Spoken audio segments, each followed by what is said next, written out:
Our final video is going to focus on the different atmospheric conditions that produce our most common types of precipitation.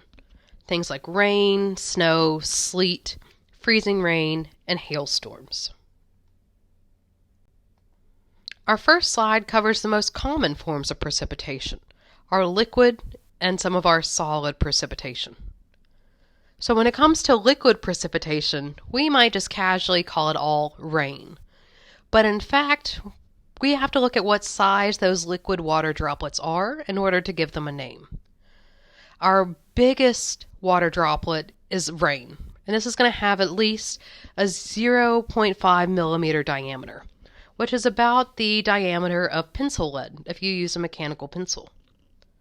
But if we're looking at water droplets that are smaller than rain, or less than 0.5 millimeters, we call this drizzle. And then our smallest form of liquid precipitation is called mist. And these are so small that if they got any smaller, those water droplets would never be able to reach the ground. And if you've ever been to Disney or Universal, you've probably been around a misting station, a fan that's producing mist to help us cool down. That is how tiny these water droplets are. But we also have solid forms of precipitation. And the most common solid form is snow. And this is where we're going to have ice crystals, or those snowflakes, falling from a cloud and accumulating on the surface. But we also have some weirder forms of precipitation as well. And these are going to be things like sleet and glaze. Glaze is also known as freezing rain. Both of these form starting off as a liquid and ending up as a solid. But the difference between sleet and glaze is where it freezes. So if that liquid water freezes in the air as it's falling, we call it sleet. Glaze, on the other hand, we call it freezing rain because as that liquid water is raining, the moment it comes in contact with a solid surface, it's going to freeze. And that's what we see in this image. We can look at all these power lines where liquid water touched the surface of the power lines and instantly froze into a solid. It did not freeze before it came into contact. Otherwise, we would just have ice along the road and not ice along the power lines. The tables on this slide and the next slide are going to summarize the most common forms of precipitation, i.e. the ones we're covering in this class and will be on your quizzes and exam. And it's going to tell us about the size of that water particle, whether it's a solid, liquid, or a gas, and exactly how it forms. So I'm not going to go over these in much detail, but do look over them before the exam. They're going to be pretty important.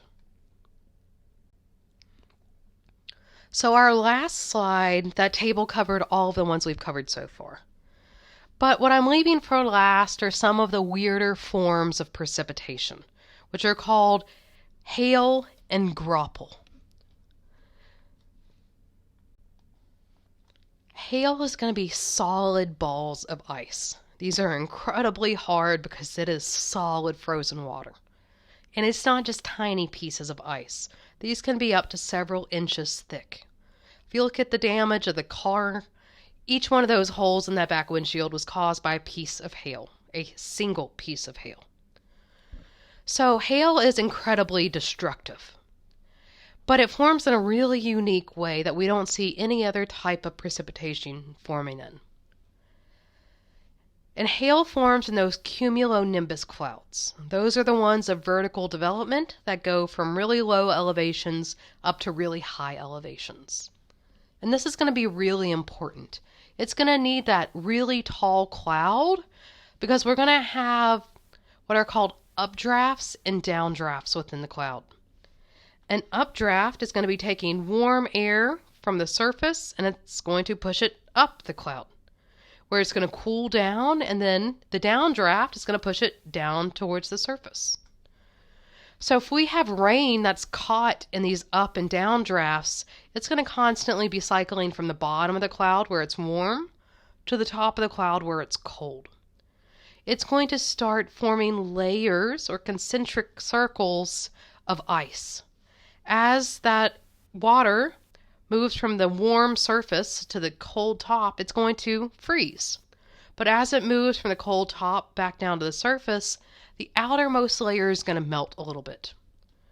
But if it's caught in another updraft, it's going to go back to the surface or back towards the top where it's going to freeze more, drop back down to the surface, and it's just going to keep cycling like this until eventually it becomes too large and too heavy, and it's going to fall out of the cloud as hail. And our final form of precipitation is called rime. And this is a type of supercooled fog. We see that rime only forms on really cold surfaces, and it's the actual freezing of our cloud droplets against a solid surface.